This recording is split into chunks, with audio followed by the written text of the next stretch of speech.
Hello, my name is David, and I'm from a small city in Michigan, off the coast of Lake Michigan that is mostly known for its high crime rate and high school sports teams. In this post, I'm going to recount a meeting my family, friends, and I had when I was 18. The year was 2015. I had just graduated high school, and I was working my first job. I resided in a trailer park that was located just off the beach. In between the beach and my trailer park was a small forest, and in that forest was a sand factory that stored sand. I had 3 close friends that lived in the neighborhood around the trailer park: Ryan, Brett, and Bob.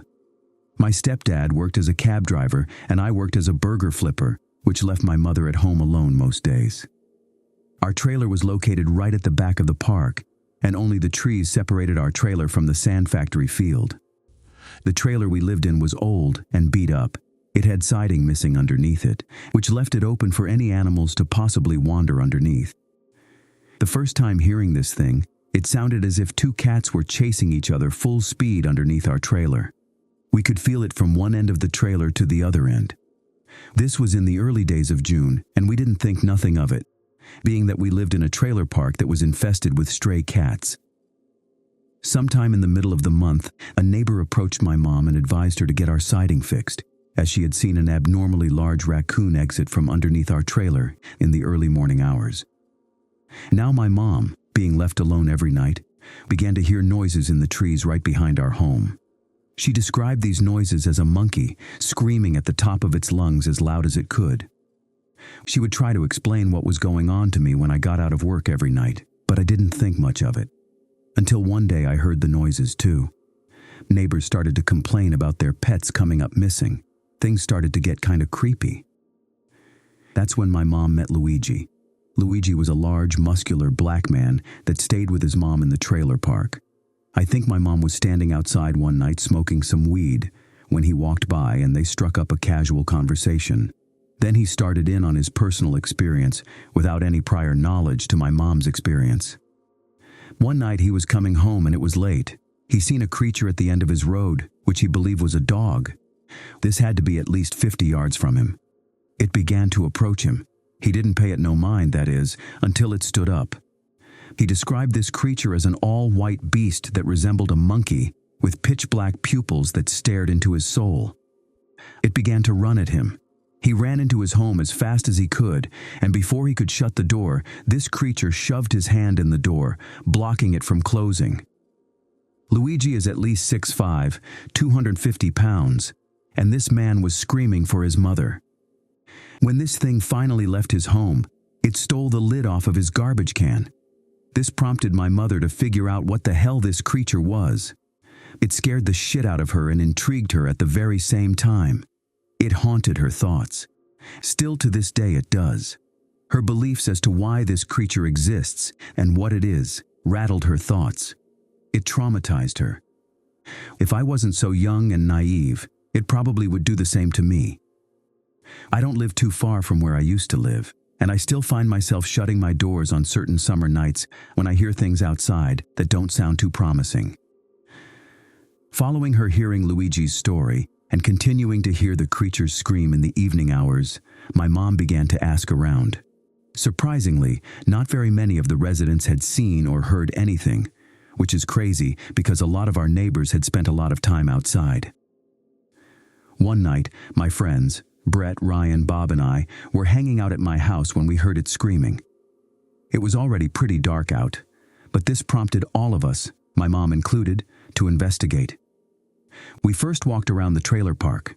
We ended up meeting one of the residents who accompanied us out of pure interest that it was the chupacabra. He had a speech impediment and was calling it the Coopacabra. We didn't find any evidence of the creature in the trailer park, so we decided to cross into the woods and venture into the sand lot next to the park. None of us had ever went in there before because it was trespassing.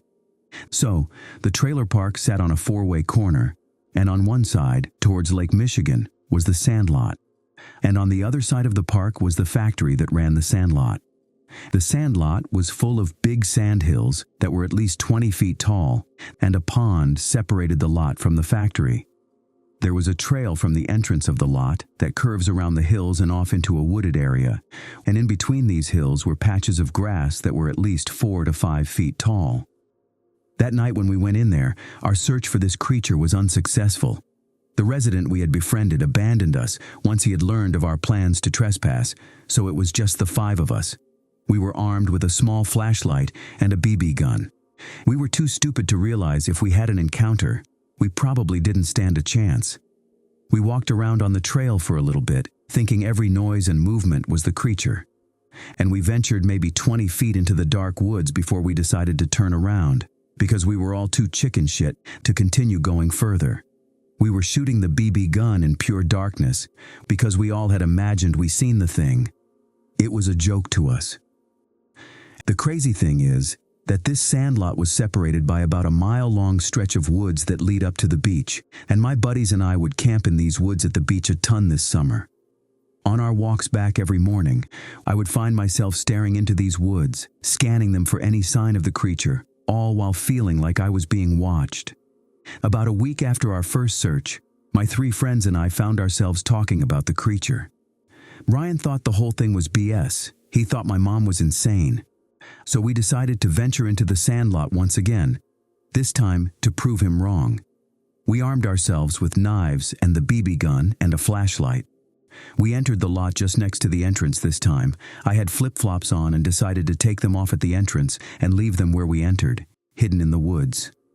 This time around, we searched harder. We had grew more ballsy and we really wanted to see this thing.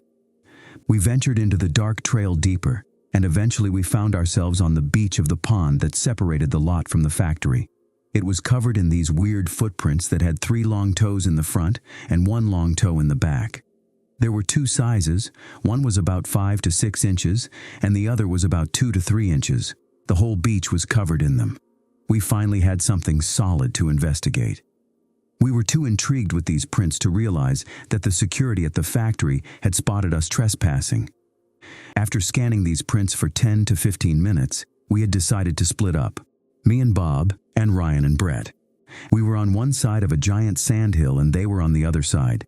Little did any of us know, the creature was on top of the very hill that separated our small group. We heard it shriek. It let out a blood-curdling cry, and before we could even react, it had launched itself to the ground.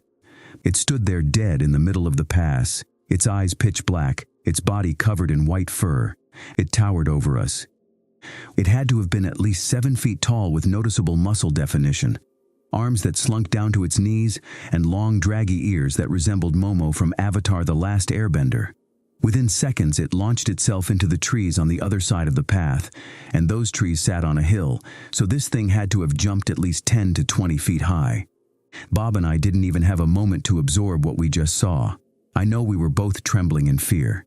As soon as that thing had gotten in the trees, a big light hit those same woods, and the sound of talking and a running engine became clearer. We both realized it was the security guards from the factory investigating the trespassers on their property. We ran for the grass that stood 5 feet tall and laid on the ground face first. We could feel them shine their big light on us for what felt like 10 years. When the sound of the engine finally drifted away, we hightailed it out of there. I was barefoot, running as fast I could through thorns and prickers. I didn't even stop to grab my sandals.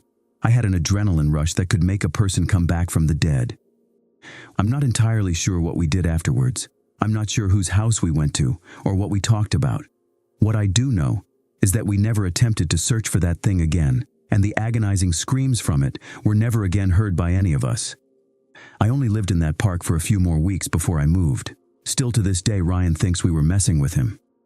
Even witnessing the tracks, he thinks me and Bob made the noises once our group separated. For those reading this thinking, it's a creative fictional story about a group of friends trying to fight a scary monster. It's not. This is a recounting of a meeting with an ungodly creature, and the reason I'm sharing this is because besides Bob, Luigi, and myself, I don't know anybody that's seen it.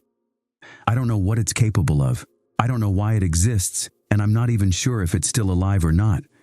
So I'm posting this ultimately in search of answers, whether it be similar encounters, pictures, videos, or stories. If anybody has ever heard those angry, almost painful screams, screams that no human could mimic, please, tell me your story.